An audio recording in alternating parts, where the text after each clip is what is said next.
Kami di sini kelompok 1 mata kuliah media pembelajaran, di mana beranggotakan yang pertama saya sendiri, Raivan Ahmad Kurniawan, kemudian Adit Tia Astiadi, kemudian Rizky Mai Pratama, kemudian Reki Dwi Putra, dan Adib Al-Hasna. Di sini kami akan mempresentasikan mengenai materi analisis kebutuhan media.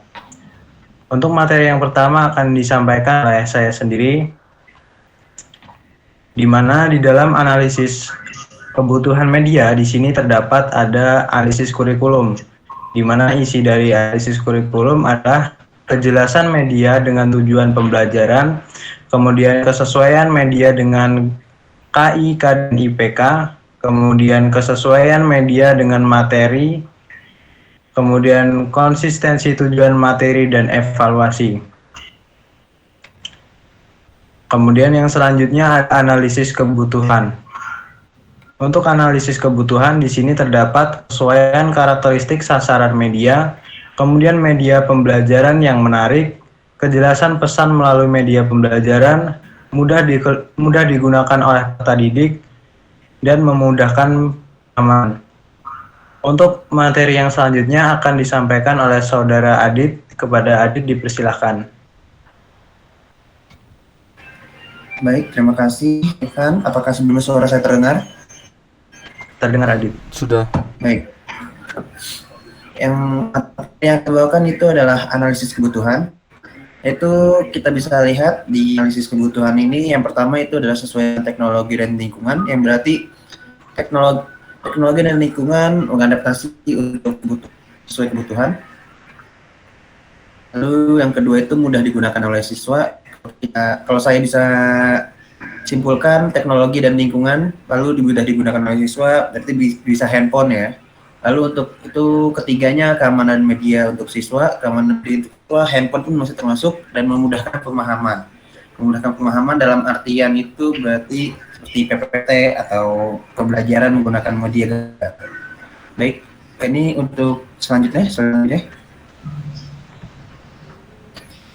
Lalu yang materi selanjutnya itu adalah fungsi media pembelajaran. Yang pertama itu adalah sebagai alat untuk membuat pembelajaran yang lebih efektif, yang berarti itu lebih mudah dimengerti untuk para peserta. Percepat proses belajar, meningkatkan kualitas proses pembelajaran, mengkontekkan yang abstrak agar dapat mengurangi verbalisme. Baik, itu saja yang bisa saya presentasikan. Saya kembalikan kepada moderator. Baik, terima kasih Adit atas penyampaiannya. Untuk yang selanjutnya akan disampaikan oleh Rizky. Kepada Rizky dipersilakan. Baiklah, manfaat media pembelajaran bagi guru dan orang tua. Memudahkan guru atau orang tua dalam menjelaskan materi rumit. Kemudian metode pembelajaran yang digunakan bisa lebih bervariasi. Kemudian efisien dalam penggunaan waktu dan tenaga. Kemudian dapat lebih mudah memfokuskan perhatian Anda pada materi yang sedang dipelajari.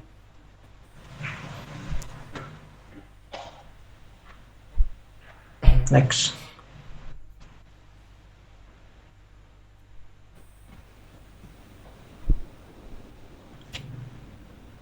Baiklah, terima kasih Rizky atas penyampaiannya. Baiklah. Untuk yang selanjutnya akan disampaikan oleh Reki. Kepada Reki dipersilakan. Baik, terima kasih. Di sini akan saya membacakan materi tentang manfaat media pembelajaran bagi orang tua dan bagi guru dan orang tua. Yang pertama yaitu menata suasana kelas atau rumah agar lebih hidup dan interaktif. Kemudian yang kedua yaitu membuat anak lebih aktif di kelas dan tidak mudah merasa bosan di kelas. Dan yang ketiga yaitu tujuan kegiatan belajar mengajar secara efektif. Next. Dan kemudian itu ada materi kegunaan media pembelajaran. Yang pertama yaitu media pembelajaran dalam proses belajar mengajar dapat memperjelas penyajian supaya tidak terlalu verbalitas. Kemudian yang kedua dapat membatasi ketergantungan ruang, waktu dan daya indera. Yang ketiga secara tepat dan bervariasi dapat diatasi sikap pasif anak didik. Yang ketiga, yang keempat itu menimbulkan motivasi belajar. Yang kelima memungkinkan interaksi antara anak didik dengan lingkungannya. Yang terakhir yaitu memungkinkan peserta didik belajar mandiri sesuai dengan kemampuan dan minatnya. Untuk langkah-langkah dalam penyusunan media pembelajaran, yaitu yang pertama membuat ide atau gagasan atau pemikiran, itu menganalisis kebutuhan dan karakteristik siswa. Yang ketiga yaitu merumuskan tujuan. Yang keempat itu menentukan kerangka isi bahan pelajaran. Kelima menentukan jenis media, dan keenam atau terakhir menentukan treatment dan partisipasi siswa. Baik, itu saja yang bisa saya sampaikan. Saya kembalikan kepada moderator. Baik, terima kasih Reki atas penyampaiannya. Untuk yang selanjutnya akan disampaikan oleh Adib. Kepada Adib dipersilahkan. Baik, Evan, saya akan melanjutkan materi langkah-langkah dalam penyusunan media pembelajaran. Yang pertama adalah membuat storyboard. Yang kedua, menentukan bahan atau alat yang akan digunakan. Yang ketiga, pelaksanaan pembuatan media. Yang keempat, editingan.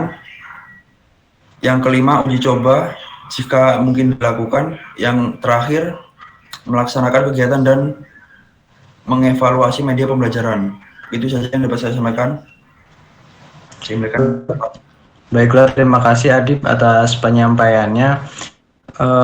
Itulah tadi penyampaian materi dari kelompok kami mengenai analisis kebutuhan media. Untuk yang selanjutnya di sini kami akan memaparkan dari KD masing-masing dari anggota dari kelompok kami. Yang pertama itu akan disampaikan oleh saya sendiri. Di sini saya akan memaparkan KD yang saya pilih dan KD yang sudah saya tentukan. Di sini untuk KD yang sudah saya pilih yaitu untuk jurusan multimedia di Sekolah Menengah Kejuruan atau SMK. Di sini saya mengambil pada mata kuliah desain grafis, di mana kompetensi dasar yang saya pilih adalah yang pertama adalah memahami latar belakang dan tujuan pembelajaran desain grafis, di mana di sini para siswa akan diarahkan untuk memahami terlebih dahulu tentang latar belakang dan tujuan pembelajaran dari desain grafis.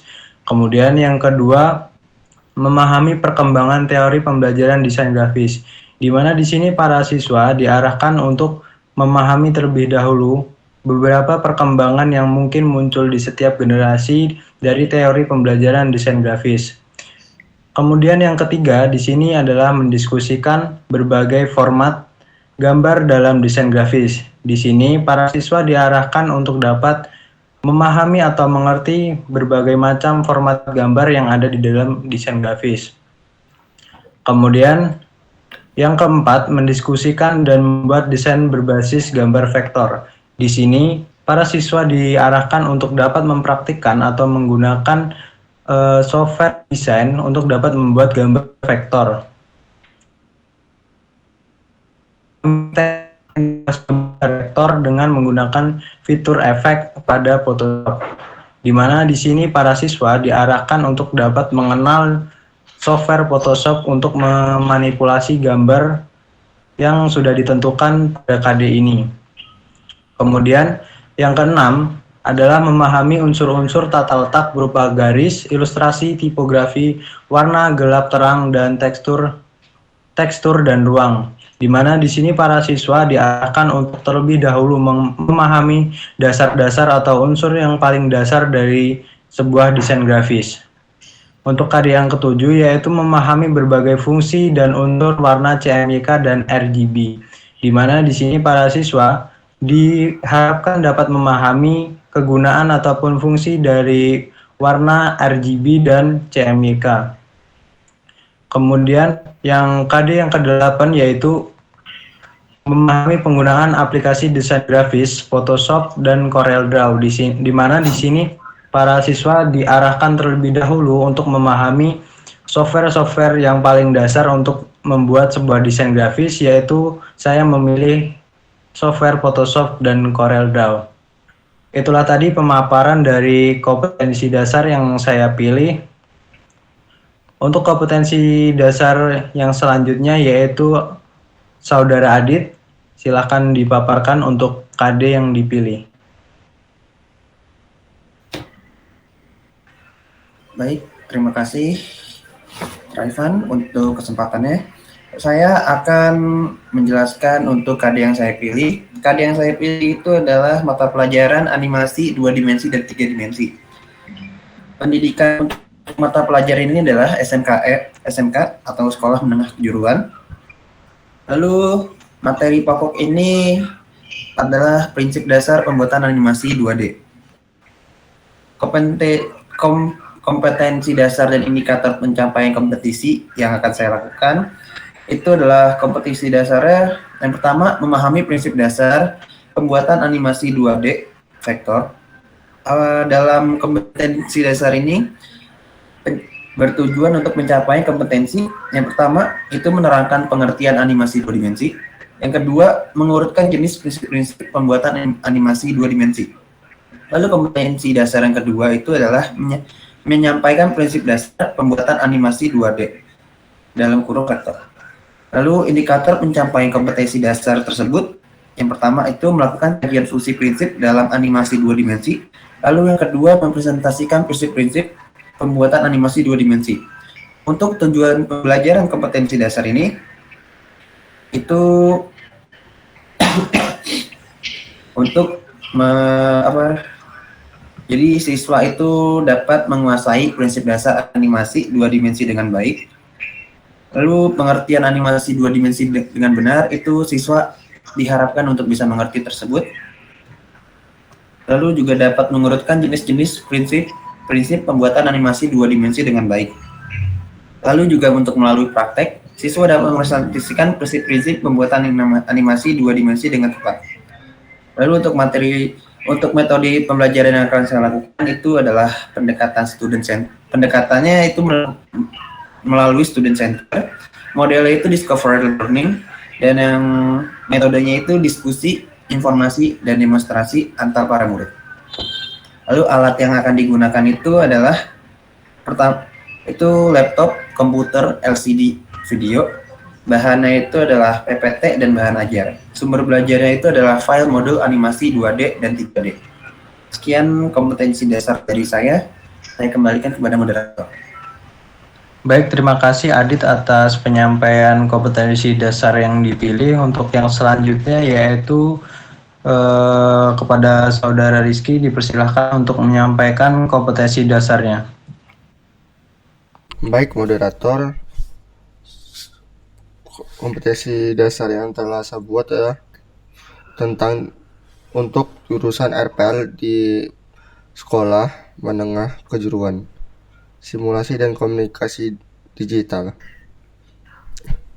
Kompetensi dasarnya yang pertama, menerapkan logika dan algoritma komputer.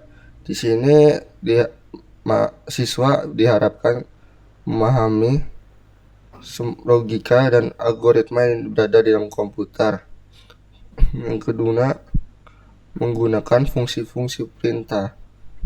Di sini siswa diharapkan untuk memahami fungsi-fungsi perintah yang ada di berbagai bahasa komputer.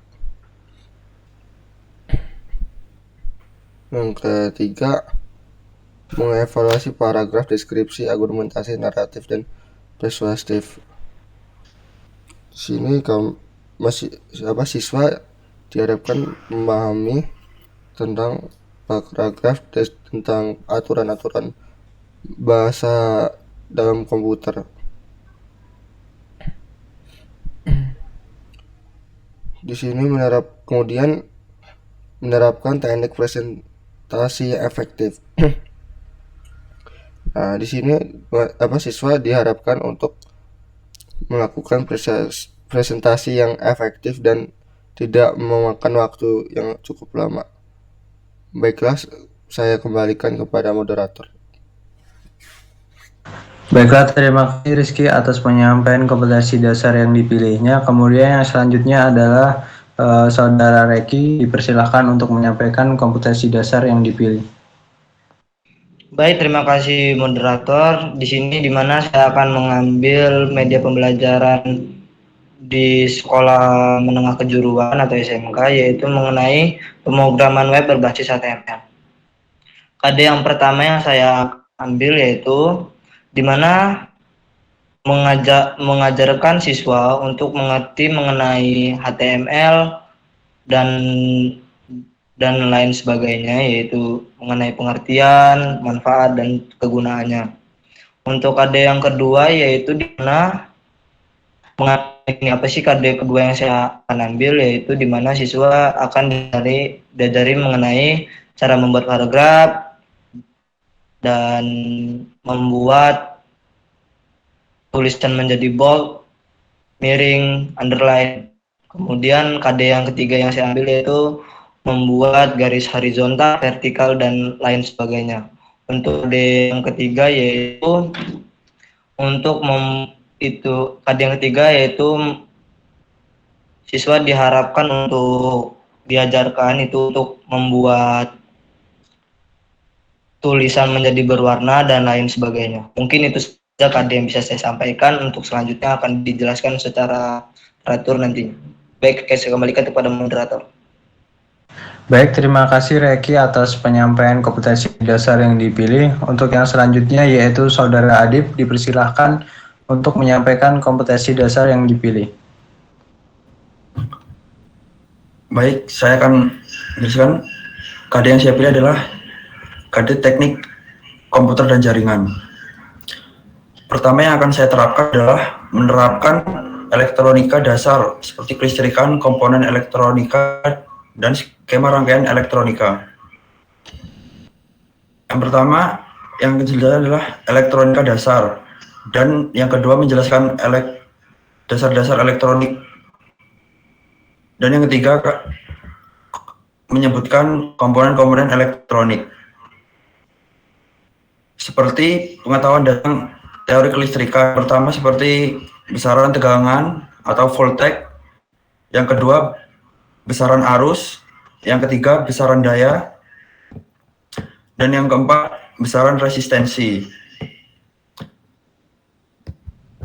Dan yang kedua adalah jenis-jenis komponen elektronika seperti resistor, kapasitor, induktor, dioda, transistor, IC, dan yang lain-lain. Mungkin itu saja yang dapat saya sampaikan. Saya kembalikan kepada moderator. Baiklah, terima kasih Adib atas penyampaian kompetensi dasarnya. Itulah tadi mungkin presentasi dari kelompok kami mengenai materi yaitu analisis kebutuhan media dan penyampaian dari masing-masing kompetensi dasar yang kami pilih. Di sini saya sebagai moderator, saya ucapkan mohon maaf apabila terdapat banyak kata maupun kalimat. Saya mohon maaf kepada Allah, saya mohon ampun. Saya akhiri presentasi ini, saya akhiri. Wassalamualaikum warahmatullahi wabarakatuh. Waalaikumsalam warahmatullahi wabarakatuh. Waalaikumsalam warahmatullahi wabarakatuh.